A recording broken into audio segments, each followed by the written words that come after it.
This is episode number 79 of the Homeowner Show. Whether you're DIY or looking to hire, we're here to help you find the best information and options for you and your home. My name is Kevin Hackett, and here with me is Craig Williams. Hello, and welcome to the Homeowner Show. We're glad that you could join us for the Homeowners Bonanza. I thought you were going to say banana. Banana. That is my 4-year-old's new favorite word right now. Oh, good. Yeah. Have you read that the book with no pictures? No. Dude, you gotta get into the culture, man. BJ Novak wrote this book. It is incredible. Oh, okay. Is it just like a book with white pages? Kind of. And that's what I typically call like a novel. Okay, so look, everyone needs to go to YouTube and find. There's actually a video of BJ Novak. If you guys don't know who BJ Novak is, BJ Novak was what's his face on The Office? He was Michael's favorite guy on the Ryan. He was Ryan on The Office, and so he wrote this book called The Book with No Pictures. And there's a video of him reading it to a group of children. It's hilarious. Okay, it's one of my favorite books of all time. Now, and because it only takes me like 5 minutes to read it. So, yeah. Well, and that's something that you actually know how to read, probably. And the word bananas in the book, which is why that's how we got here. Okay. In the conversation. All right. Got it. So, speaking of my kids, man. So, and we both have kids. Yes. And there are moments when I believe that my children are brilliant. Moments. And then there are other moments. Yes. That I don't believe that. And it's the opposite of that. Yes, and I had one of those moments this week. Which one? My middle child. I'm not gonna name them. Oh, I just meant which moment. Which moment? Okay. So and this is my son, and I have to say it's my son because my girls would never do this. In fact, my younger one was actually egging him on in this. Anyway, I was again, my house is weird, so the kitchen's on the second and a half floor, and my son's bedroom's on the third floor, and I can see into his bedroom from the kitchen. Sure. That makes sense. Well, it does to me because I've seen your house. Because you've seen my house. Right. But for those of you listen, just try and follow along. I can see into my son's bedroom from the kitchen. That's all you really need to know. And from the angle I was standing, and I actually haven't told you this story before because I wanted to get your reaction on the show. Okay. And also Haley Thayer is on the show today, and Haley, I wanted to get your reaction to this story because I'm dripping with anticipation to tell you guys this story. It was the craziest thing. So I'm making dinner, and my 2 kids and my nephew are up in the loft in my son's bedroom playing Legos. No big deal. All of a sudden, I hear my son screaming. Okay. Help, help, help, help. All right. And I look up into his room and I see him and he's lying on the floor. And I'm like, what's going on? And my nephew yells down to me and goes, Gatchel's stuck. Okay. And I said, okay, well, can you help him? He goes, no. I said, all right, I'll be right there. So I go down the stairs, go around the corner and go up the stairs to get into the bedroom. And as I come up the stairs, I see my son, and from the kitchen, it looked like he was lying on the floor. Right. He wasn't lying on the floor. He was in the floor. Oh, what? Oh. Up to his torso. Oh, no. Stuck in the floor. Oh, no. And he's got one arm up in the air and the other arm's down, and he's just wedged in the floor. And I've now realized that what had happened is he pulled the air conditioning vent off the floor and decided to see if he could fit. And he almost got stuck. He almost made it. He almost can. He almost can. Oh my goodness. And he turned around and looked at me. He goes, I'm stuck. And I said, you think?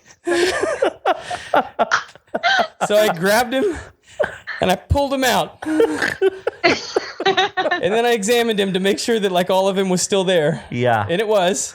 Oh man. It was one of those moments where like, you're so happy he's okay, but I want to kill you. Yes. Yeah.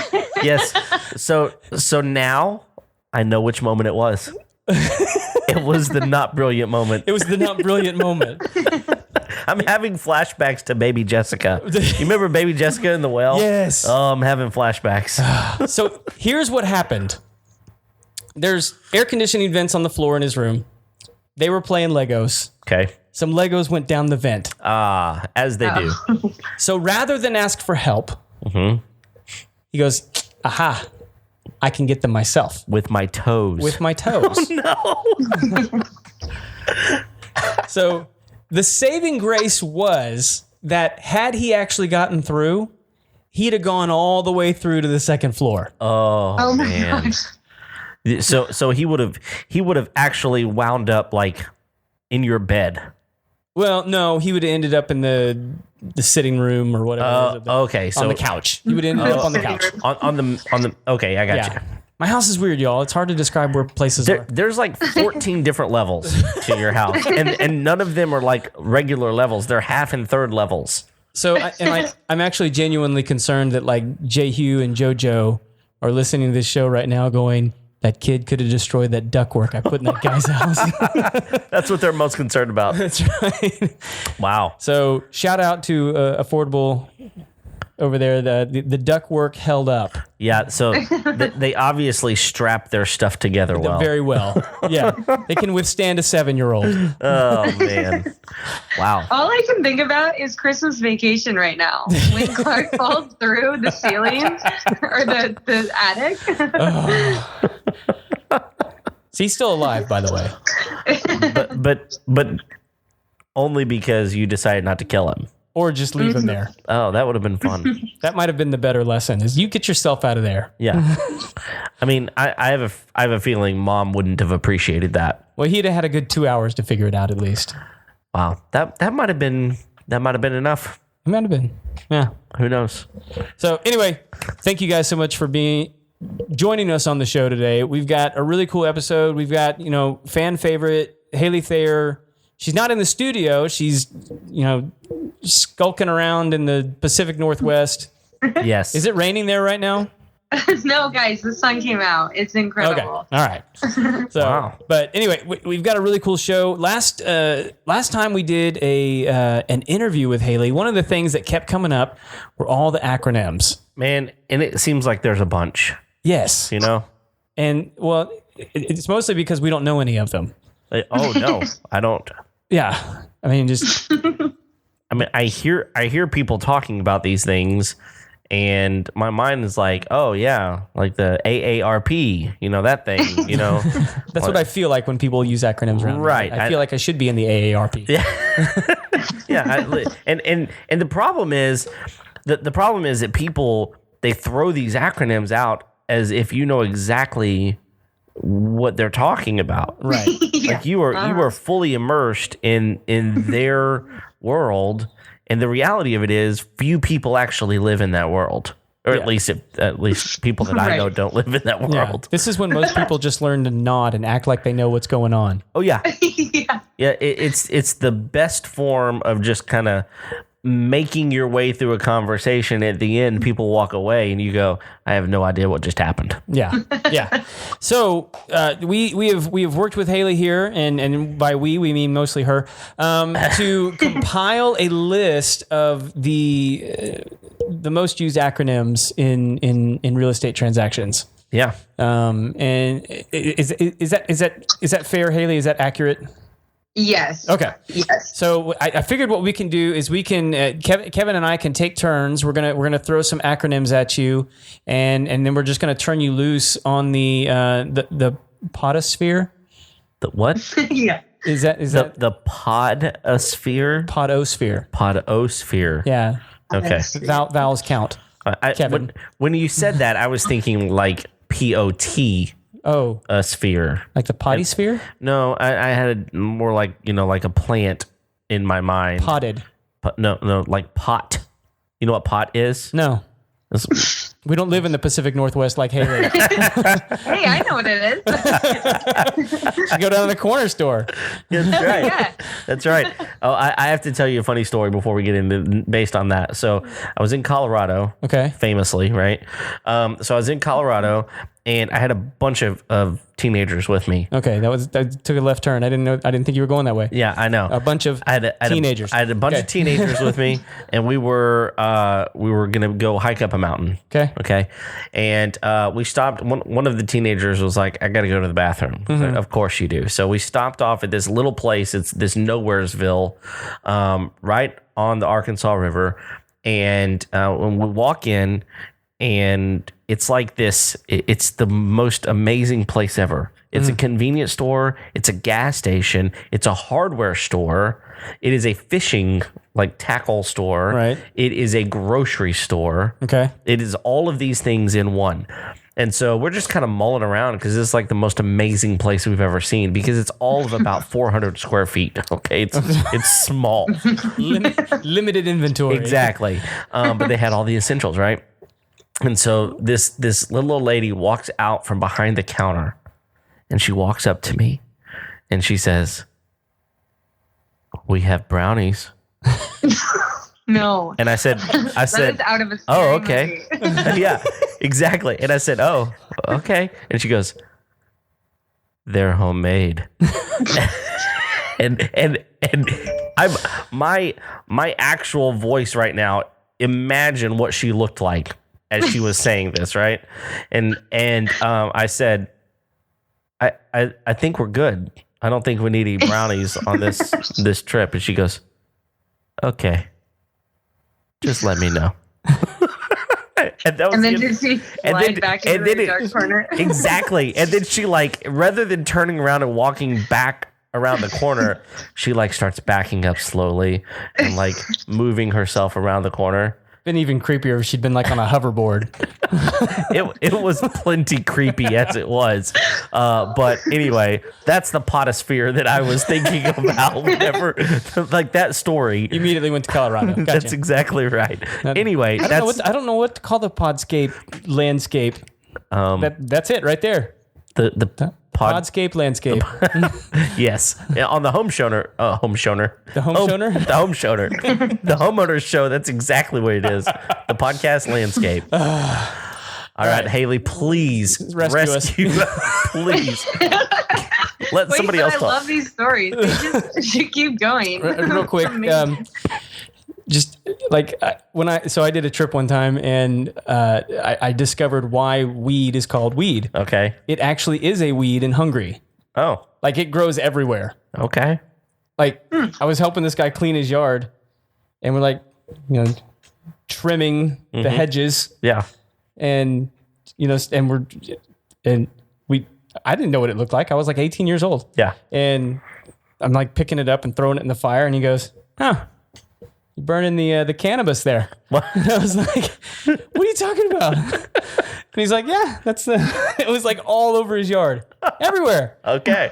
And I was like, "What's wrong with you guys?" And he's like, "It's legal here. What? It's a weed. You can't stop it." Oh, and interesting. So in Budapest, it's just everywhere. Wow. So I don't know why, but apparently that's the place. I would prefer that over dollar weed, which is what I got all over my yard. Yeah, something useful. Yeah, exactly. Yeah. Anyway. All right. Okay. Do we have an acronym to segue? Okay, here's the deal. IDK. IDK. Perfect. Okay, Haley. So let's kind of kick things off here. Some of our listeners on today's show may possibly not know who you are. Whoa. I know it's a little crazy to think about. So tell us a little bit about who you are, what you do, and let's get into this. Of course. Well, it's kind of rude if you don't know me, but hi guys. I'm just ostracize all the newcomers right off the bat. Yeah. That's right. Well, this sucks. Yeah. Hey guys, I'm Haley Thayer. I'm a personal mortgage consultant, and what I do is I open doors every day for people who are looking to own a home but don't think that they can. So I specialize in educating, especially first-time home buyers, but also move-up buyers and people who want to invest in real estate. And I'm out of Seattle and the PNW, so that's why I'm not in Texas hanging out with these cool guys. She's all with she's full of the acronyms today. She's got it. She's just rapid fire. Here we go. Yeah, I'm prepared. Not everybody can live in the TX and be awesome like us. All right. Well, so what I understand it is last time whenever we talked to you, and of course, What's this wee business? Craig talked to you. I was talking to you in my brain, listening to the podcast, going, I probably would have interjected there, but anyway, I wasn't on the episode that we interviewed you, and then you filled in for me multiple times, which is I know everybody likes you better than me. It's fine, whatever. But let's just start talking through some of these acronyms, because when people go to buy a home, they're looking at their mortgage person, they're looking at their realtor, and they start throwing out these acronyms. Kind of walk us through some of these. Yeah, of course. So a lot of acronyms come up really early on, and it gets, because we have so many different names for so many different things, we think that it's easier. But of course, for the average person who's never done this or does it once every 7 to 10 years, they're like, okay, can you just speak plain English, please? This is ridiculous. So one of the biggest things, though, that comes up really early on is the debt to income ratio, and that's DTI. And you'll see that on everything from emails from mortgage professionals to advertisements, anything like that. And I would say that that's the most important one. If you get anything out of this podcast, this is the one that you should know, because this will actually help you on your own figure out how much you can afford. So let me just give you the definition of it, and then I'll explain it in numbers terms. So the debt to income ratio, or DTI, is the percentage of your monthly income that goes towards your monthly debt payments.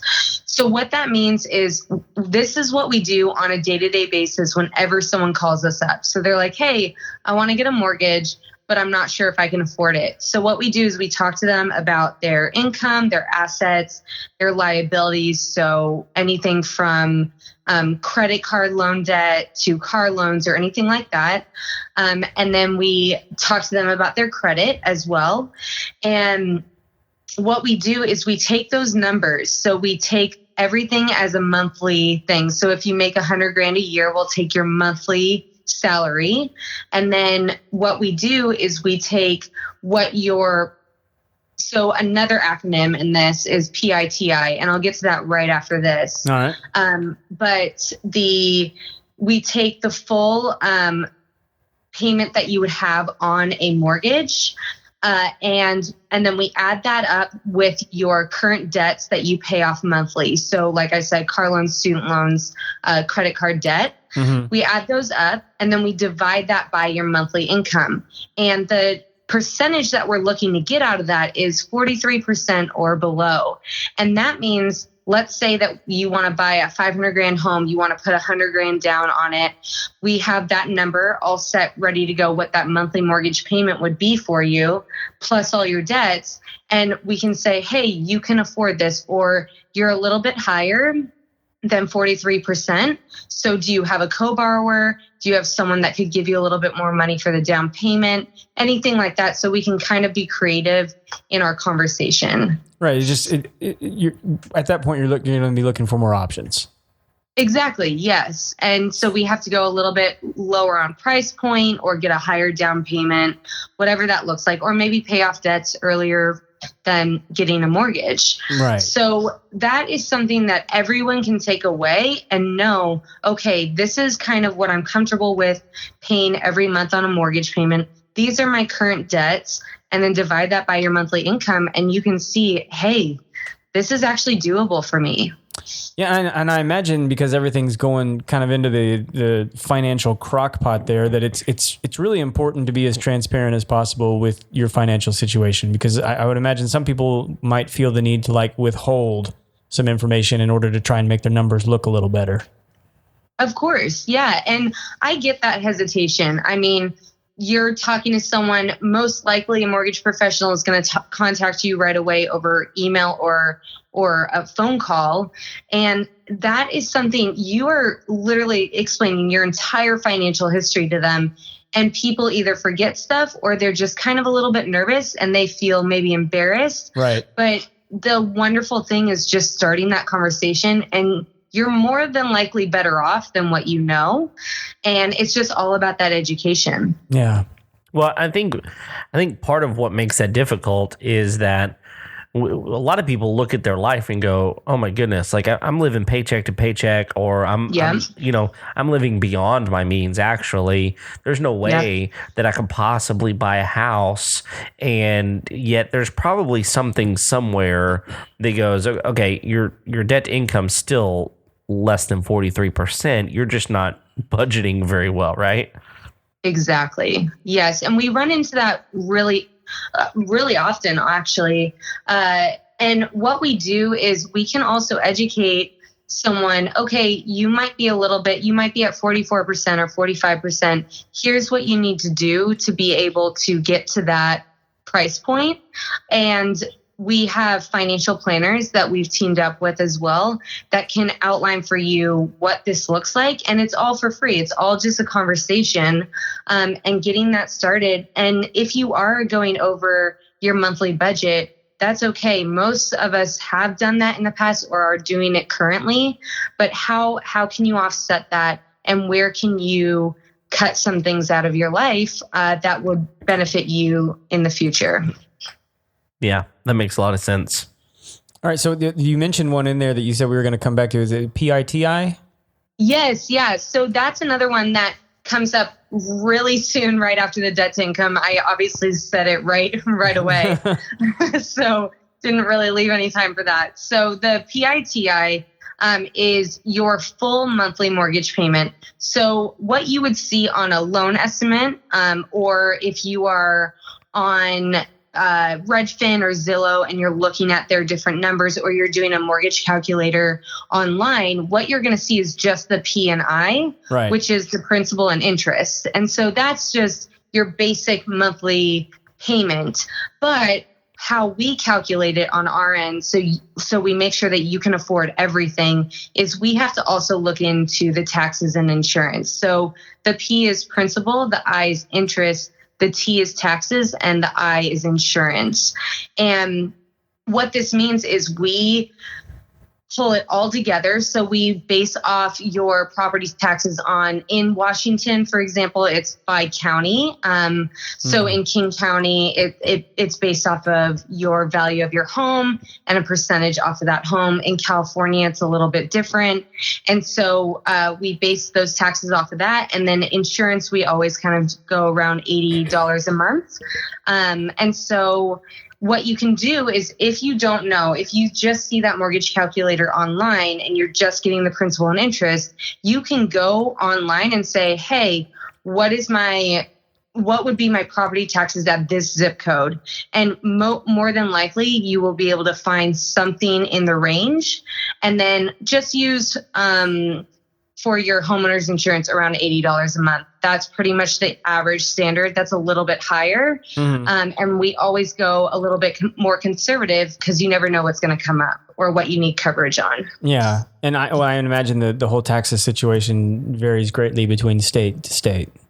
Exactly. Yes. Definitely. Yeah. I mean, because but is that just the state side of the taxes on the property taxes? Yes, okay. Just stateside. Mm-hmm. All right. So at this point, I mean, we've heard a little bit about those two. What do you feel like is maybe the next phase of the mortgage process that we might get into? So the next phase would probably be the loan to value, the LTV. And that's another one. So DTI and LTV are two that you'll see on a bunch of advertising, a lot of radio ads and things like that. So the LTV is the loan to value, and that divides the amount of money borrowed by the appraised value of the home.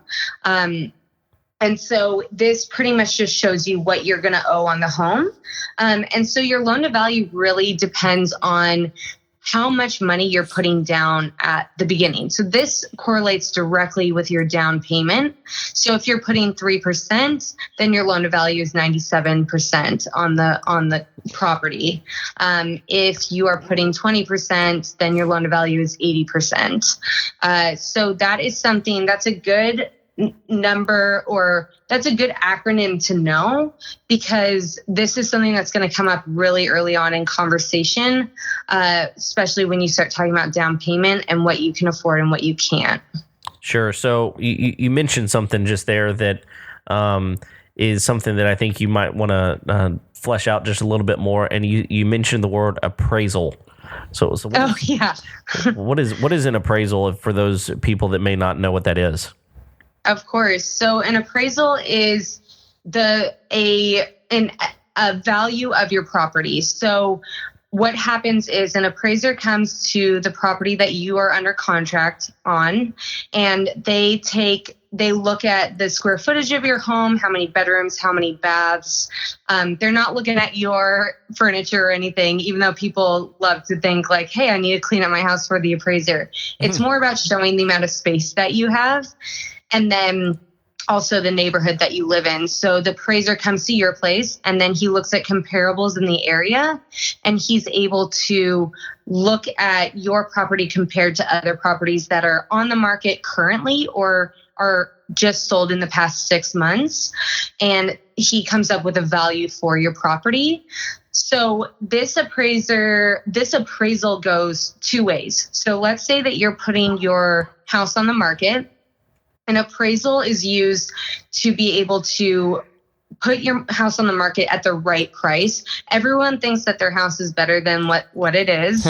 So they're saying, wait, I can't sell this for $1 million? What's going on? But the appraiser will definitely know best. You can always fight an appraisal as well. You can always say, hey, I really think that our house can be sold for 50 grand more. And you can fight that with your real estate agent. So that's one part of the appraisal. Another part is, let's say you get under contract on a home. So you are the borrower in this position, and you're trying to buy this home, and you are in the process of getting a mortgage. An appraisal is needed for a mortgage, so we can know the amount of money that we can loan up to you. So let's say that you put in a contract for a 500 grand home, and the appraisal comes back at 550. That's actually a really great thing for you, because you're walking into equity and you're the only one seeing this appraisal. No one else on the buying or selling side is seeing this unless you allow your real estate agent to see it. So that's really good. Let's say that it's the same 500 grand home, but the appraisal comes back 100 grand lower, so 400 grand. That means that we can only loan you up to that value of the home. So let's say that you are putting 20% down on the 500 grand home. Well, it actually changes to 20% down on a 400 grand home. So an appraisal is a really important aspect. But if you live in a hot market like Seattle, or like where you guys are living, where homes are coming on the market and people want to buy them. Texas is a huge market for a lot of investors, a lot of people moving in. Oh yeah. And so your appraisal is definitely going to come in probably at the loan amount. I mean, at the purchase price amount, or a little bit higher. So it's also good to realize what kind of market you're in, so you're not worried about the appraisal. So you mentioned something back a little bit, that you may not choose to show that appraisal to your real estate agent. Was there any reason that you might want to or not want to do that? Yeah, that's a good question. It's completely up to you. So if you have questions about it and you want to fight the appraisal if you're the borrower in this situation, then you can show your appraisal to the real estate agent you're working with, and you can say, hey, I really want to fight this. I've been seeing other comparables in the marketplace, and I see homes going for more, and they have one less bathroom than ours. So I'm not really sure why they did it so low. So you can fight it on the borrower side as well. And that's when the real estate agent can come in, because they know the market and they know the area really well and can pull comparables for you. Yeah. I mean, we ran into a similar situation with this place where the appraiser actually came back and said, I can't do comps on the property you want to buy. Oh, wow. Which, I mean, like, at that point, the bank kind of goes, well, then we can't lend money because there's no other properties like that property and we're not willing to risk, So then you get into like that whole situation, which was fun. Yeah, yeah. Which is, hey, but I just want to buy this house. Yeah. Yeah. Well, you got the money. I want to use the money. Come on. Yeah. Yeah. So let me ask you this, because I'm one of the things that you said is, let's say the appraisal comes in a lot lower than what you have put on, as far as you've bid on this house, so to speak. You put in an offer at this point. The offer may have already even been accepted, right? And most of the time, you're not going to get an appraisal without an accepted offer. So Correct. You've got an accepted offer, and it's a $500,000 house, and the appraiser is coming in at $400,000. Does that mean that I should walk away from that home, or is there some thought process behind? Well, it may be that that house is still worth buying at that point. Yeah, so this actually gives you a lot of buying power. So what you should do is you can fight that appraisal, like I said before, but also you can go to the seller and say, hey, the appraisal only came in at 400. You've overpriced this home. I'm only willing to give you 400 for this home. So are you willing to go down $100,000 in your value, in your purchase price? And the conversation then comes, and that's directly correlated with your real estate agent and the selling agent or listing agent in the situation. So you are corresponding just with your real estate agent, and they fight for you in that situation. If you did, what I suggest to everyone is, apart with the appraisal, another upfront fee in a mortgage is the inspection.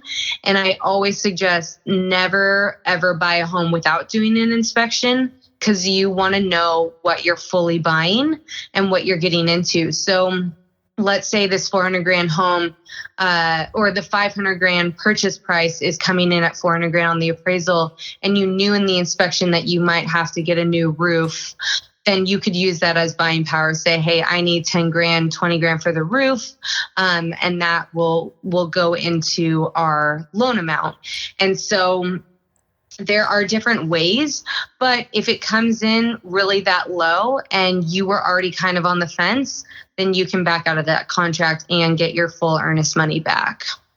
Yeah. So it's not to say that you can't still buy that house. It may not be prudent to do so, because obviously you're paying so much more than what someone's saying it's worth, and you're going to you're instantly going to be in greater debt, because now you can't offload that house if you need to for what you paid for it. So there's that. But the other thing I heard you say is that it also, you're not stuck just because you've made this offer. I guess it's your protection for you to be able to say, listen, I'm over my head, you're over your head. We're no longer, you're not bound to that offer at that point. Not at all. No. And so the magic number is $50,000. So if the appraisal came in at 450, then we can still lend up to the value that we had on the purchase price. Anything below 450. So if it came in at 449, then we would not be able to loan. We would only be able to loan up to the 449. So there are some stipulations to that. So if your appraisal comes in lower, which for most people right now in a market like this, no matter where you're living, your appraisal will not come in lower. So it's definitely not something that anyone should be worried about, but it's definitely something that you should be educated on and know going forward. Hey, if the appraisal comes in lower, this is what you need to do. Okay. It's good stuff. Well, let's go to the top of the list here and look at APR. Yeah. So I know this is one you're talking about quite a bit these days. Yeah. Yeah. So APR is the annual percentage rate, and it's your interest stated as a yearly rate. So let's say that you are locked in at 3.625. then your APR, it depends on the fees associated with your mortgage. So this is kind of where it gets a little bit tricky, but I will just use a real life example of what I did today. So today I locked in a client at 3.625. Their APR came back at 3.675. And so that's their yearly interest rate. That does not mean that their rate is at that point. That just means that because of the fees associated with it, so their fees were really minimal because they're doing a refinance. Okay. So their fees are just the underwriting and processing fee on our end, and then the recording and the title and escrow fees. So because their APR is so low, it means that their fees are low on that mortgage. Okay. Let's say it's a different situation, and let's say that they did 3.65 and they paid for that rate. They paid a percentage of the loan amount for that rate. Their APR could be closer to, I'm kind of spitballing here, but 3.82% roughly. And that just means that they paid for a rate and it was a little bit of a higher fee up front. Now, is that just over the course of 1 year, or is that what it's going to be every year? If you are in a fixed rate, that is what it's going to be every single year. Okay. So what are the, so you mentioned just there a fixed rate. So there's variable rates and there's fixed rates. What are the differences and what are the advantages or disadvantages? So the fixed rate mortgage is very much your typical mortgage. So this is someone who's a first time home buyer or a move up buyer, and they kind of see themselves in a home for at least 5 to 10 years. And the fixed rate mortgage is just a stated term of your rate is not going to change for your term of the mortgage. So a typical term is 15 years or 30 years. We can do everything in between that as well. Just depends on your situation and what you're comfortable paying. 15-year obviously is going to have a higher monthly payment. A 30-year fixed is typical for people because it's the lowest possible payment. On the other end, it's called an ARM or adjustable rate mortgage. And this is something where your interest rates will change over time. So there's a couple different ARM programs. There's a 5-to-1 ARM, 7-to-1 ARM, and 10-to-1 ARM.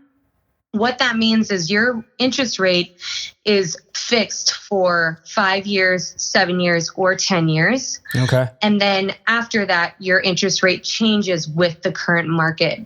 So I actually have an ARM on my current property that I own, and it is a 7-to-1 ARM. And I did that because my interest rate was really, really low at that current time in the market, and it allowed me to have a really low monthly mortgage payment. But I also didn't see myself living here forever. So I thought, okay, I can always refinance when the rates go low and I can go back to a 7-to-1 ARM, but that just kind of starts it over. Right. Or I can go to a 30-year fixed rate if the rates are better. It gave me a little bit of flexibility in my monthly payment. Right. And so, but with that, you're going to have when the market kicks in, I mean, because like right now, I mean, from what I understand, rates are like really, really low. Yes. And so you're probably looking down the road in 7 years going, it's probably not going to be this low in 7 years. Right. It's really hard to tell. You can't predict, obviously, but like, yeah. Yeah. But like you could predict at the end of this year, for example. So right now it would be really conducive to everyone to look into refinancing if you have a rate in the high 4s or high 3s, because the average rate it just came out today. It's 3.45%. And that's average. So people are getting below that. People are getting a little bit above that. And it's really just a wonderful place to be. And just to give you an example, last year, the rate at this time was 4.25%. Yeah. So it is significantly lower. But as we know, there is an election at the end of this year. Yep. The coronavirus continues to wreak havoc across the nation and the world and the markets. And so you could kind of look at it like, okay, right now mortgage rates might fall, but once the election comes, it's pretty historically accurate that every time there's an election, mortgage rates go up. Yeah. And so you just kind of know that, okay, so I know that that's coming up. Maybe I lock in a rate right now. Yeah. I mean, from what I understand, that it's especially true if you end up with like a second term person who's, Yes. because they kind of know what's going to happen, so that they know that their money's kind of safe, so they can start charging more for that money.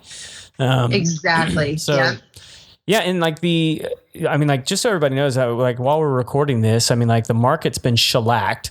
Right. I think it's like dropped 10% this week. Yeah. I mean, and so, I mean, I don't know like historically what the Fed has done, but I would imagine when the market takes it, I mean, like from what I understand, when markets take a dive, they tend to lower rates in order to incentivize investment, but they don't have much more room to go unless we want to start getting in like Japan territory. Right. Well, and it's a little bit bizarre because, I mean, you think about like when our parents were our age looking to buy a house, when the rates were in the teens. Yes. Back then. Yeah. I mean, and so, I mean, you're looking at some of your parents going, why didn't you buy a house back then? All you did was rent, or you lived in an apartment or whatever. And you how did they possibly afford houses back then? I mean, I realize that money was different as far as, inflation, all those sorts of things, but things were relative. Yeah. I mean, money was relative at the same time, you know? And not to turn this into a financial show. I mean, but I'm sure there's a big aspect to that. As you are paying interest, you are also, typically earning interest. Mm-hmm. Right. And so the rate at which you borrow is also the rate at which you can save. Sure. And so, that was also when most people really encouraged everyone to have a savings account, because you could earn 13% on that account. And that's when we started getting a lot of these averages on the market, where people are like, oh, if you invest in your 401k, you can get a guarantee of 10% return and and a lot of people still operate on that information. That's just not actually accurate anymore. Right. Right. But so it's a two-way street, honestly. Yeah, it is. But I guess my point in that, and Haley, you can probably speak to this a little bit, is just that these rates are unprecedented on some level. I mean, I remember back in 2009 when I bought my first house. I mean, the market had just crashed. And rates were really low, and we were really pumped because our rate was at 4.99 in 2009. And when we moved here in 17 and bought a house, it's at 3.99. Pretty pumped about that, because it's a whole point less than what it was in our previous home. And now you're telling us it's another half point lower than that. It's just incredible. Yeah, I mean, that's $200 savings every month. That's huge. Yeah, absolutely. I'm going to call you later. Yeah, you should. I mean, seriously, it is an absolutely incredible market right now. And, we've been saying this for a while, though. I shoot a lot of videos, and I've been saying, hey, it's a really great time to refinance. I've been saying that for the past 8 months. And it's actually really true, because rates just keep falling. So it's like, okay, my initial conversation was like, hey, if you're in the high fours or the low fives, you have to refinance because mortgage rates are at 4.125 right now, or whatever it was. And now it's just a whole different conversation. Guys, you can still save money. And the beauty of it, this is one thing that I don't have on the list to talk about, but always ask your mortgage broker if they can do a no cost, no point loan. So if you are looking to refinance, we can do this on our end at no cost to you. So we cover all the costs for you. You don't have to pay for a rate unless you really want a rate that you're looking at and you're like, that's what I want my monthly mortgage payment to be at. But we can cover those costs for you. And it opens the door to a whole nother conversation, because you pretty much just have to send us your documents and you're good to go. No money at closing. And so what is no points then? So no points means that you're paying for a rate. So a point is a loan origination point, and that's essentially kind of, you could see it as commission for me as a mortgage broker. So what I do typically is I say, hey, you can get a 3.625 for no points. So you're not paying for this rate. This is just something that's in with our lenders, and we are able to pay this on our own, and you guys don't have to pay for this. And then I go down the list. I go, okay, but if you did want to pay for a rate, you could do, let's say 3.45%, and you have to pay half a point. So that's 0.5% of the loan amount. Okay. And then I typically go down to about 1%, depending on the person and the conversation I have, just to show them that that's an option, but definitely that they don't need to do that. It depends on your situation, but it takes about 2 to 3 years to offset the cost of paying for a mortgage rate up front. All right. Well, Haley, real quick, we need to take a second to recognize this episode's sponsor, Paul the Plumber. Paul the Plumber has gotten to be a good friend of this show. Yeah. Because he does incredible work. Yes, he does. I think I showed you that picture a while back of one of his guys down in the ditch at night, getting everything fixed up for that homeowner because they didn't have water in their house. I mean, you got to do what you got to do. I mean, when you don't have water, it's one of the worst things in the world, right? Yeah. I mean, and okay, first world problem, right? However, I mean, we live in a world where that's normal. So, he can help you. Absolutely. Leaks, putting in new faucets and fixtures, and fixing the toilet and drains not draining. Get it all fixed. Oh, yeah. Paul is the man. All right, so if you guys need Paul, which I know you all do, because if you're listening to a podcast, I guarantee you have plumbing in your house. I hope so. If you need to get a hold of Paul the Plumber, you can reach Deborah in the office at 832-521-3252, or you can email her at deborah@paultheplumberllc.com, and you don't need to know how to spell that because it's in the show notes. And you can also schedule them online by going to paultheplumberllc.com. Thank you, Paul. Yep. And back to the show. All right, Haley, real quick. Probably not real quick. So I was telling my wife that we were having you back on the show, and she said you need to talk to her because I want to refinance the house, and she wants to do a 10-year. Yeah. Right. So my question then is there any advantage or disadvantage between the 30, the 15, the 10? Interest rate wise, or, all these different options that we have now? Because I think you mentioned that the ARM actually has a 10-year option.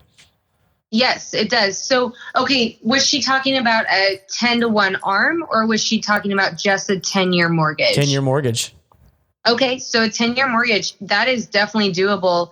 You guys just have to be prepared for a higher mortgage monthly payment every month. So what it can do is you could literally say, hey, with this monthly mortgage payment, we are going to be mortgage free in 10 years. Right. So that's the benefit. And I think it's definitely something to look into. As far as mortgage rates, the 15-year and 10-year typically have lower mortgage rates. Okay. Because the numbers are so much higher and the monthly mortgage payments are so much higher. So that's definitely something that you should look into just to see the numbers and compare it to a 10, 15, and 30-year. Okay. So one of the questions that I had that just popped up in my brain then is, why wouldn't you go with a 15-year and just pay as if you were paying on a 10-year? Yeah, you can do that. It depends on where you live. So you want to look into the prepayment penalties, and this is something that you have to ask your mortgage broker that you're working with on, because in Washington State, you could get a 30-year fixed rate mortgage tomorrow, and then next week pay it all back. And there's no prepayment penalty on that. In California, there are prepayment penalties for the first couple of years of owning a mortgage. The PPP? Yeah. So I don't know how Texas is, but it's, yes. That's that. Honestly, sorry, Haley, to cut you off. That's really what I thought you were going to tell me about your son's story earlier.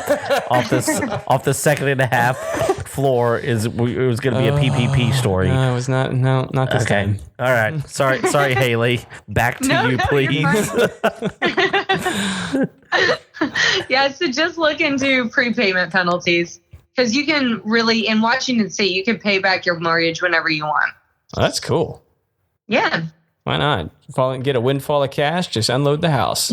Yeah. Yeah, but at that point, I mean, you're getting a lower rate in case some crazy thing happened, 1 month or whatever, but then you're paying it down quicker because you're paying all the principal, right?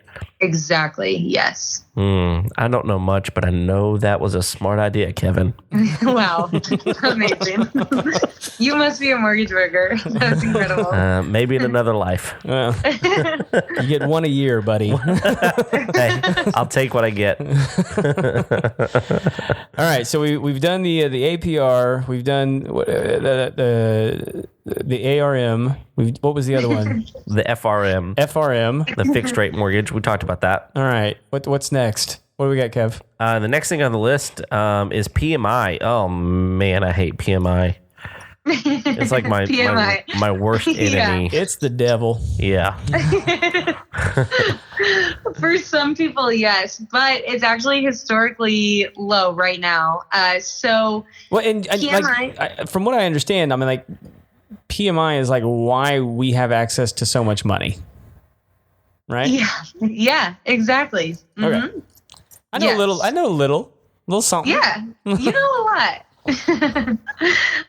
So PMI is private mortgage insurance, and this is a conversation you'll have if you plan on putting less than 20% down on a home that you're purchasing. So this means that you will have an added fee on top of your monthly PITI that we talked about earlier. And if you want to know what that is, just rewind the show.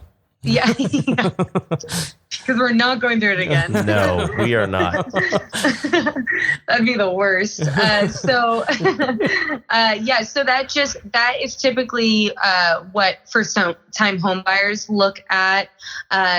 Obviously, the more you put down, if it's still less than 20%, if you put 18% down, your PMI is going to be a lot lower.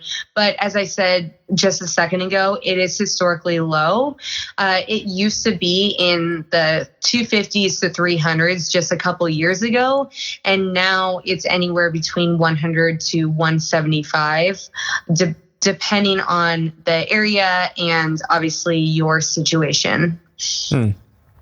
Okay, so maybe I just blanked for a minute, but as you're sitting there talking, I mean, the thing that makes me frustrated is because like it seems to me as if PMI is insurance. I mean, it's basically saying if you default on your loan, then PMI is going to kick in and make sure that the bank doesn't lose their money, basically. Is that right? Kind of, yes. So it's definitely, putting less than 20% down on a home makes it more of a risk for a lender. So that's why it's an added fee on top. So in some ways, yes, you're correct. It is insurance that protects the lenders. And what you can do though is, so what I'm seeing a lot in this market is people will come in, first time home buyer or just second time, third time, and they don't have the 20%, but they put in, let's say they put in 15%. What can happen is you put 15% in, you get that PMI, but in a market like Seattle, because your appreciation of your home will probably go up very quickly, you can refinance and get that PMI off pretty soon, within 6 months to a year. So just based off the value you created in the home. Okay. Yes. And so I always tell people in a market like this, your appreciation is going to go up because there's not enough inventory on the market. So people are going to look for homes, and that just means that they're willing to pay for homes. And so that means values are going to go up and home prices are going to go up, which is not great for home buyers at all, but it's great for people who are owning a home right now and want to get PMI off, for example.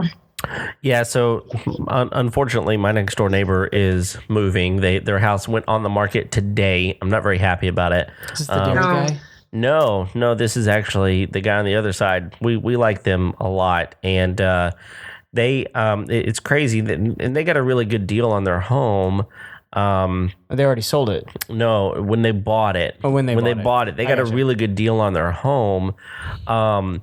But they've lived there for 6 years, and they are listing it for $119,000 more than they bought it for. Wow. And really, the amount of money that they put into it has been negligible in comparison to that amount. And so, I'm looking at that going, all right, that's good news for me. Because I live next door. Yeah, you just need to sell for that now. Exactly. Exactly.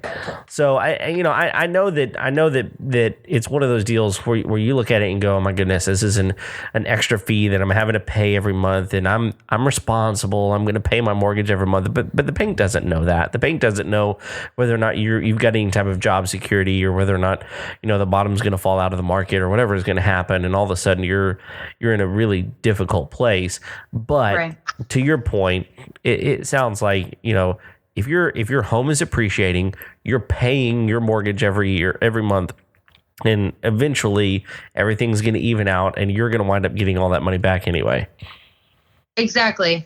And also, this is just a good transition actually into a HELOC, and that kind of conversation of owning property allows you to build equity and build your wealth over time. And I think that is the safety net of owning real estate, as opposed to putting your money into the stock market. Obviously, everyone is really hurting right now, but the stock market goes up and down all the time. In terms of owning property is never going to be a bad investment, because it's in high demand and people need it, especially in high income areas, especially in high population, like high density areas, because there's not any more land to build on, and it's really expensive to build. So if you own property, this is a really good thing. And so what I was talking about on a HELOC, that's another of these acronyms. It's a home equity line of credit. So say that you get underwater, you lose your job, or you are just in too much debt and things are happening, what you can do is tap into the equity in your home and have a line of credit that allows you to pull. It's kind of like your own savings account, but you can actually pull the money out and use it, as opposed to, you can look at your home as a savings account, but it's not liquid cash. Right. A HELOC is liquid cash that you can use to kind of be your safety net. And you can pull out a HELOC at any time. If you have worries, or if you are just like, you know what, I want to have that safety net and I want to use that equity in my home, you could have a HELOC right now and let it sit, and you don't ever have to draw from it. But the moment you draw from it is when you get charged interest. Okay. Okay. And is that do HELOCs operate like on a variable interest, or how does that work? No. So it's typically a fixed rate on the HELOC. So this makes me think of something, and again, this is my ignorance playing out here. But so we've talked about refinancing, and we've talked about a HELOC, and I hear people talk about, I took out a second and a third mortgage on my house, so I'm in this place right now. What does that even mean? Yeah, so a second or third mortgage, they wanted to pull the equity out for either to get cash to, renovate their property or pay off some debts or things like that. I never suggest to anyone to add another mortgage onto a property. I always say, look into a HELOC first or a cash out refinance, which is essentially the same thing. But a cash out refinance is typically a little bit better of a way to go because you're not charged interest on it. You're just given that cash and at closing. So it is definitely a conversation to have. And these second and third mortgages on properties, I typically see them with people who are investing in real estate and hopefully using that money for good. Yeah, because I mean, I think a lot of people that wind up doing that is because they are in a financial bind. Right. And so they're needing some money. But it sounds to me like, I mean, really, a lot of this goes into the length of home ownership. I think that the earlier you can own a home, it really sets you up for not having to, even if you get into a financial bind, the earlier in life you have a home, the more equity you're going to have into it because you can pour that equity into your next home and your next home and your next home. And eventually, if you wind up in a financial bind, then a HELOC really, really makes sense. Right. Exactly. All right. Well, let's talk about one that we haven't talked about yet, and that is the UPB. Yeah. So the UPB is it's one of the ones that you should know, but it's definitely not going to come up a ton. We'll just kind of say it. It's unpaid principal balance.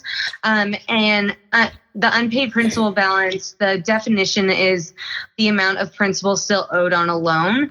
So on a typical monthly mortgage payment, a portion of your payment is applied to the interest and a portion is applied to the principal. And the following month's interest is based off of your unpaid principal balance. So you have a fixed mortgage rate and you pay, typically the principal is way less than the interest that you're paying on your monthly mortgage payments.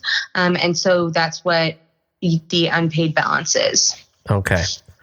All right. Why would that come up? It would come up just if you wanted to understand your amortization schedule and kind of where your monthly payments are going to go over the life of the loan. Oh, okay. All right. Cool. Well, let's keep moving forward here. So the next one I see on your list is FSBO. Yes. So FSBO is for sale by owner. So you'll see this on Zillow. You'll see this on Redfin. And this is definitely a situation where maybe the person is really confident in themselves or they're real estate agents and they just kind of know the market and they're like, hey, I'm not going to spend any fees. This actually is really affordable for both parties because you are taking half of that commission out of the picture. So it's definitely something you should look for, especially if you're looking for a good deal on a home. Okay. Is there any reason I should be wary or leery about an FSBO? You just have to make sure that all the entire sale works with federal, state, and local regulations because there are a lot of things that need to happen for title to be transferred into your name. And so you need to, I would always suggest to people to work with a real estate agent so they make sure that the sale goes through correctly. Yeah, because typically a real estate agent is going to make 6% right now on the sale of a home. Is that about right? Really depends. Yes, but it's typically around 3 to 6%. Yeah. So part of that is half and half. So you're never really paying. I mean, depending on how it's all set up. I mean, sometimes the seller pays all of that. Sometimes the buyer pays some of it, I guess. But at the end of the day, when you don't have an agent fee, then you're paying less for the overall value of that home. So right. FSBO seems like a good choice. If it's an option. And it is. So, all right, cool. Anything there, Craig? No, I I'm scared of selling my house by myself. Yeah. I would, Yeah. well, it would be a big job. I would too if I lived in your house. As if I didn't feel incompetent enough already.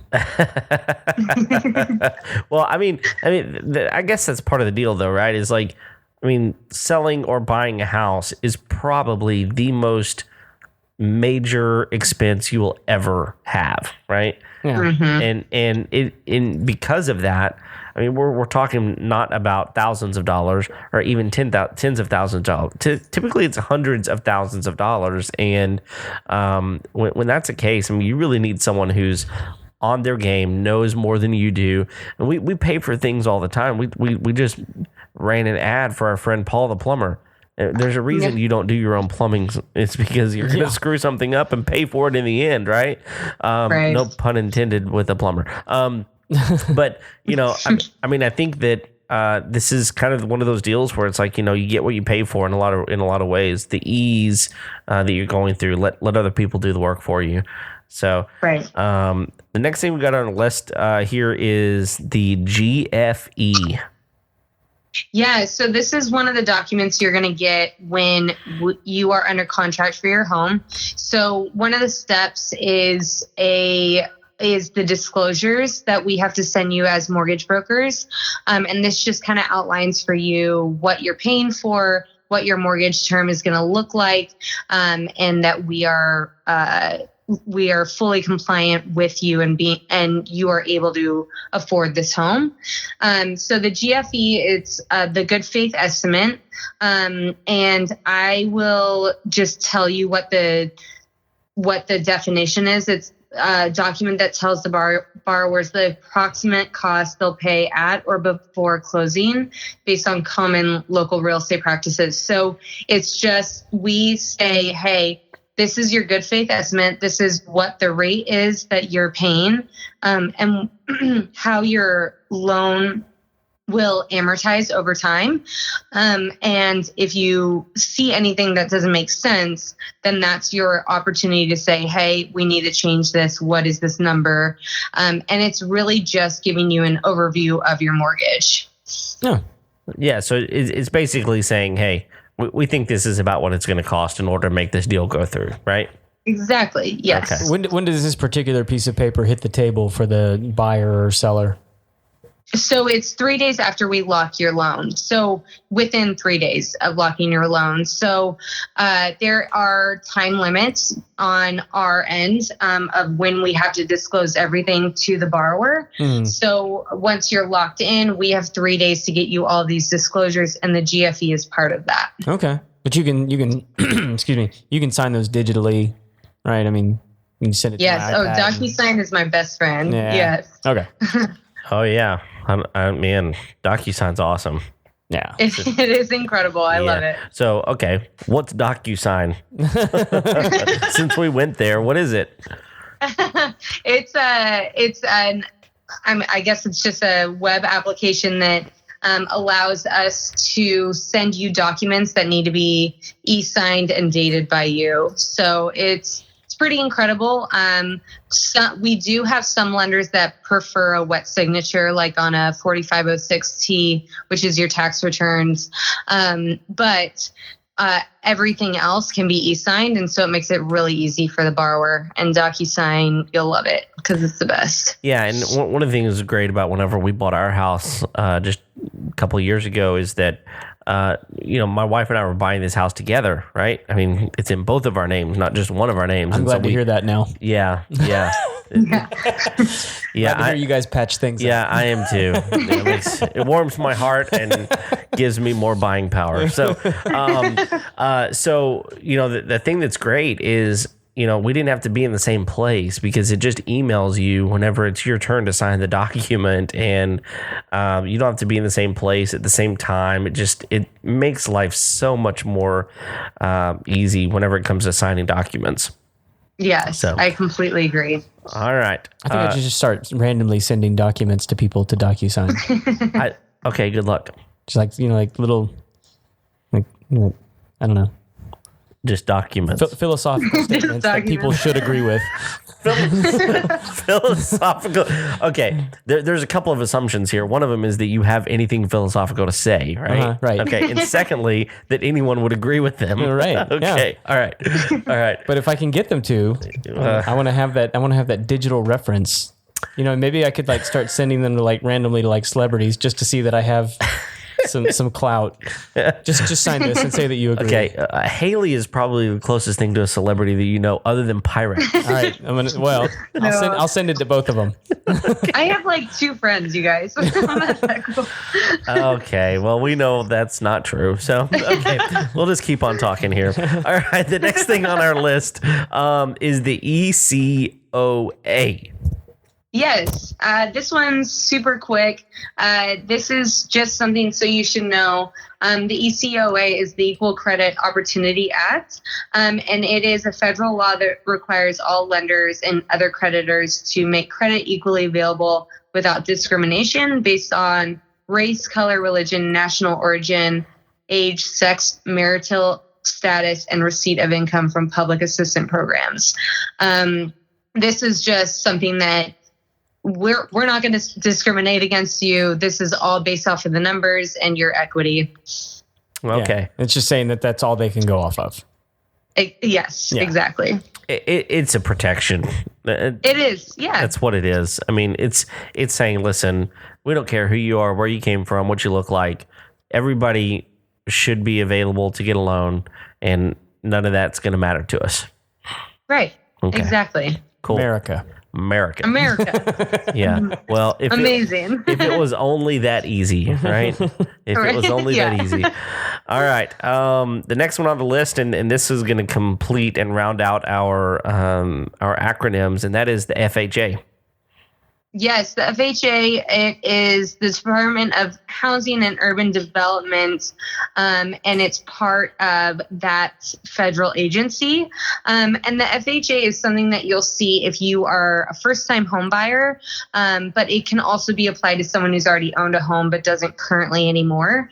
So the FHA just allows you to come in with a lower down payment, so 3.5%, and they're a little bit more lax on your credit history, because first-time homebuyers, they don't have enough credit to really build up and have a good credit score, and also based off of they're a little bit more lax on your assets and the liabilities. So it just kind of gives first-time homebuyers a break, and it's called an FHA loan, and it opens up the doors for people that could otherwise not be able to afford it based off of their credit. Yeah, and really the two biggies there is your credit score and the amount that you have to put down. Exactly. Yeah. Okay. Yeah. So I mean, like if it's not an FHA loan, like you're getting like a standard home loan, how much do you typically have to have together to put down? So it depends on who you're working with. We have programs that are as low as 3% down. And then in Washington State, we have programs that are first-time homebuyer assistant programs. Mm-hmm. And you can put as little as 1% down. Whoa. But you have to do, it's really actually pretty great for people that don't have a lot of income, but they have to do a lot of classes, and they have to really fit into a specific box to be able to afford that. Still, that's pretty incredible. Yeah, it is really cool. And, so that's a state-sponsored program, right? That is a state-sponsored program, yeah. Okay. Very cool. Well, and so I guess that is a natural point for us to talk about conventional loans then. We've talked about FHA. Let's talk about conventional loans for a minute. Yeah, so a conventional loan is, the definition is a loan that's not guaranteed or insured by a government agency. So this is just a typical loan that someone's going to get on a mortgage, and we have lender partners that are not a government agency that can lend us the money to allow you to own that home. Okay. All right. And I guess a lot of times people that have owned a home before and have some equity in a home that you're going to hopefully put into another home, that's the type of person who's probably more inclined to go with a conventional loan rather than a first-time home buyer, for example? Exactly. Conventional loans also have the best rate options. So what we were talking about earlier with the fixed rate and the ARM loans, those are typically conventional loans. They can also be FHA, but typically conventional. And those are the best rates available on the market. Okay. Have you originated any loans for tiny houses? For tiny houses, no, but there's like a whole community right near where I live. Is there really? Tiny home community. Now, are they on wheels or are they permanent fixtures? They are on wheels in that particular one, but there are permanent fixtures in and around Seattle. Okay. Could you, though? Could I do a loan on a tiny home? Yeah. Heck yeah. It's mini. It's tiny. Yeah, no, they're awesome. They are. There's actually there's a tiny home dealership not far from here, and that you can go like tour their models, and I think there's like actually 2 or 3 different. Yeah, I was gonna say there's a couple of them. There's one down on 45, and there's one here on 105. They're getting more and more popular. Yes, they are. Yes, they are. What's interesting though is the one over here that's kind of close to where we live. Some of those homes are not so tiny. Yeah, no, they're like those are like mid-size. Middies. They're middies. Middies mini. Yes, it's a midi. Oh man, middies. It's a whole different type of thing, right? Okay, we're starting to get into other acronyms. That's right. MP3, CD, all these. All your geek computer talk. Exactly. All right, so we do have a couple that we want to get through before we're done here with you. Let's talk about amortization. We talked about this a moment ago. You were talking about it, but help us understand what amortization means. Yeah, so it is the process of how you pay off the loan. So amortization is just the schedule of your monthly mortgage payments. So as your principal balance goes down, your monthly mortgage payments are going to change. If you are on a fixed rate, then your rate is obviously not going to change. If you're on an ARM, that's kind of where it gets to, okay, if you're on a 7-to-1 ARM, how are my monthly mortgage payments going to look when I get to that 8th year and I'm out of that fixed rate time? So it's really just a schedule of what your monthly mortgage payments are going to look like over the life of the loan. And it gives you a good idea of, okay, I feel like I'm going to get a raise in a couple years at my job, or I'm going to make a move and I'm going to start my own company. And it gives you a really good look of the life of your mortgage, and helps you understand and map out your future a little bit. Yeah. Okay, and this is true of any loan, not just a home loan. This is true of an auto loan. Yeah, those sorts of things. Correct. Yes, of course. Okay. You should always see your amortization schedule. And there's an app for that. Yes, there is. There's an app for everything. Yeah, absolutely. So the next word that we're going to discuss is fun for me because I think when we talk about this in terms of mortgages and homeownership, that kind of thing, the word is default. Like we default on a loan, right? But and so we're going to talk about that. But I'm from the South, Haley, and most of the time we say default. Default. Like my default position is, like relaxed or whatever, right? But because I normally wouldn't say my default position. That's how because I'm from the South. But anytime I've heard this in conversation on a loan, it's always default. They defaulted on the loan, not they defaulted on the loan. So anyway, what do you think, Craig? I've had family say it that way. Okay. Yeah, but we're not going to get into that. I was about to say something. I was about to say something that I might regret. To me, the real test is pecan. Pecan? No. Oh. You can't say it like that. No, I can't. I never have. How do you say it, Haley? Pecan. Pecan. What? Oh. Pecan. I don't know. Now I'm nervous. Hang on. A pecan. I regret everything. Yeah. I don't know. Do I even eat pecans? Pecans. No, she just did it. She said pecan. Pecan is what she said. Yeah, it's a pecan. Okay. Okay. And so So we're from Texas. Judgy pants over here. We're from Texas, right? Craig, what is our state tree? Our state? I have no idea. It's a pecan tree. Pecan tree. Absolutely, it is. I thought it was mesquite. Oh Come my on, goodness. Oh, no, Craig. Okay, we're not going to get into how dumb Craig is here. So, do you even know what the state bird is? Mockingjay. Nice. Dude, I want to rewatch that movie.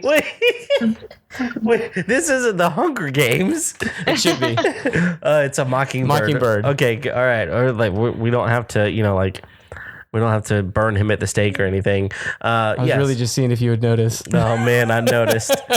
It's a good thing I backed away from the microphone because I was laughing quite loudly.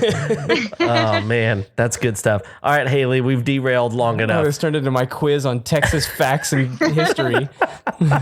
You failed, by the way. All right, Haley, default.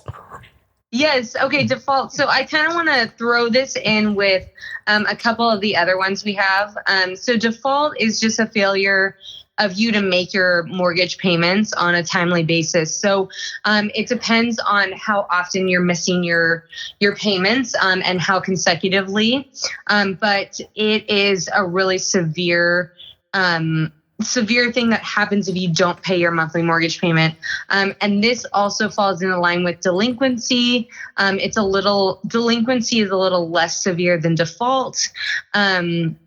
And then really what happens is it's kind of like delinquency, they're not making their payments. And then default is when it's like a consecutive amount of time that you're not making your monthly mortgage payments. And then after default comes foreclosure, which we kind of all know about because of 2008. And that is just a really hard time for people. What's great is if you can find a private money lender around your area and you are facing foreclosure, they might be able to help you not be foreclosed on, because a foreclosure on your credit report lasts for 10 years and it's a major hit on your credit. So it's something that you really want to avoid at all costs. But if you have to go into foreclosure and it is going to help you in the end, then go through with that. But private money lenders, they typically have a pool of money and they can come in and bail you out, essentially. Okay. There you go. Right. Excellent. So, real quick, you said the foreclosure sticks with you for 7 years? Yes, on your credit report. Yeah. Is that also true with the bankruptcy? Yeah. Bankruptcy is 10 years. 10 years. Okay. All right. I knew there was, and both of them are like severe credit hits as far as like on your credit score. Yes. Okay. All right. Well, the next thing we've got on our list here is discount point. Yeah, so this is just another fancy way of saying a loan origination fee. So what I was talking about earlier, if you want to pay for a rate, then you do a discount point. Okay. All right. So we've already kind of covered that a little bit. Yeah. So the only last two things we've got here are pre-approval and pre-qualification. Yes. And I feel like Craig and I talked about this last time. It is such a misnomer and it's so confusing. Even so, yeah, Kevin, if you just listen to the show. I listen. Guys, come on. So I'm training my brother right now, actually, up here in Washington. And he is getting so confused with the pre-qualification and pre-approval. And he's literally training to become a mortgage broker. So a pre-qualification is it's informal. And that's the easiest way to say that. A pre-qualification is something like Craig calls me up and says, "Hey, Haley, I want to do a refinance. These are kind of the numbers. This is the value of my home. This is kind of where my assets are. This is where my liabilities are. This is where I think my credit is." And it's all just like estimates, because we all don't know what we have exactly in the bank right now. If you do, you're amazing. Tell me how. Or we don't know our current credit, because no one gets their credit pulled for just any reason. And we just kind of know estimates. And so that's just the conversation to see, okay, based off of our conversation, you definitely can qualify for a mortgage, but I have to make sure. So what you really want, and what all of your real estate agents, whoever you work with, will want, is a pre-approval. And this is where I come to you and I'm saying, okay, we've had that initial conversation, but I need 2 years tax returns, 2 years W-2s, your last 2 pay stubs, your last 2 bank statements, any mortgages, anything that, or your landlord information and your lease, anything that you're paying monthly, so we can see this is your full picture. We pull your credit, we look at your liabilities, and we know, okay, he can for sure be approved for a mortgage, and we have documentation to back that up. So the pre-approval is really the most important aspect, and that's what you should always ask for moving forward in the mortgage process. And what happens is, after you send your documentation to a mortgage broker or a mortgage banker, they look through all the documentation and they issue you a pre-approval letter based off of your loan amount and your purchase price and a rough estimate of where rates are that day. And then you get to go shopping for homes. So you want that pre-approval letter, and then you get to go do the fun part. Okay, so basically, pre-qualifications is me just calling you up and saying, "Hey, do you think I can get a loan?" And you're gonna tell me, "Yeah, I think you can get a loan." Now, in order for that to actually be true, we're gonna have to go through a pre-approval process, and that is gonna be the thing that your real estate agent really needs, so that they can have an idea. I mean, you're saying, "Hey, I want to live in this neighborhood," and they're going, "Great. You're really going to need to show me a pre-approval, because that is a really nice neighborhood." But if you have that letter, then it's really easy. They know what you can afford and what you can't afford. And the pre-qualification is just kind of me and you chatting and saying, "Hey, can this happen?" Yeah, it can happen. Well, that's what buyers ask for all the time too. They want to see your pre-approval.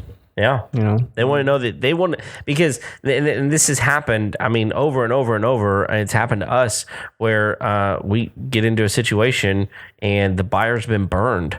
They've been burned by someone who comes in and said, "We're going to buy your house." And they get through the loan process, and somewhere the loan falls apart because they didn't actually have what they said they had. And the buyer's taken the house off the market, and they've lost weeks or months, hopefully not months, but definitely weeks worth of, people coming to look for their house. It's been on the market. It's just it's a mess, right? Right. Exactly. Yeah. And you always want, it's not a fun process, because we have to really dive deep into your financial history and where you currently are. But if you can go in with that knowledge and power moving forward, you're going to make the best decision for your future, because buying a home is a really fun, stressful, overwhelming situation. But if you can go in really well educated, like, this is what I can afford, and over, the 30 years of the loan or 10 years or whatever, I'm going to be able to pay this off, and I'm going to be okay. Because if you go in there and you just start looking at $1 million homes and you're like, "Well, this looks nice, sign me up." I'll take it. Sure. And I think there's another part of that, Haley, and that's like there's people out there that they're living in an apartment, they're paying $1,200-$1,300 a month, and someone's telling them, "Listen, I pay less than that on a mortgage." There's no way. I mean, there's no reason for you to be living in an apartment, because you're throwing that money away every month. It's not going to any equity. I'm building equity over here. But just because you're paying $1,200, $1,300 a month on an apartment doesn't mean that you can qualify for a loan, correct? Right. Yeah, exactly. And so I think people need to be aware of that. Like, people that are out there living in apartments, they're not necessarily just trying to throw their money away. There's something else going on in their life. It could be a mass amount of debt that's just looming over them, that they can't get into something different. Yeah, they can afford to live in the apartment, but I mean, it's not affordability. Sometimes it's whether or not someone's going to take the risk and give you a mortgage. Exactly. I'm actually wondering if anyone in your neck of the woods, Haley, is paying $1,300 a month for anything. No, that would be literally a dream. Yeah, I know. I realize that's very that's very location based, isn't it? Yeah, it is. I mean, like, and that's actually pretty high for here too. I mean, like, Oh, yeah. there's I mean, like, there's some apartment complexes around here where you're paying sub $1,000 a month. Absolutely. I mean, they're not great, but I mean, like, you can live there. Yeah, more than one bedroom even. Yeah. Yep. How Absolutely. about that, Haley? Wow. Whoa. Yeah, I mean, I can't top it. yeah, I mean, we literally, I know someone who's in a 4-bedroom apartment. They're paying roughly $1,500 a month for that 4-bedroom. So, I mean, it's like 2,200 square feet, which is incredible. Yeah, which is incredible. When I tell you, that's all they're building here right now. Oh yeah, It's nothing but apartments. yeah, Yeah. they're going up. Well, everyone's moving to Texas. Well, Move on over.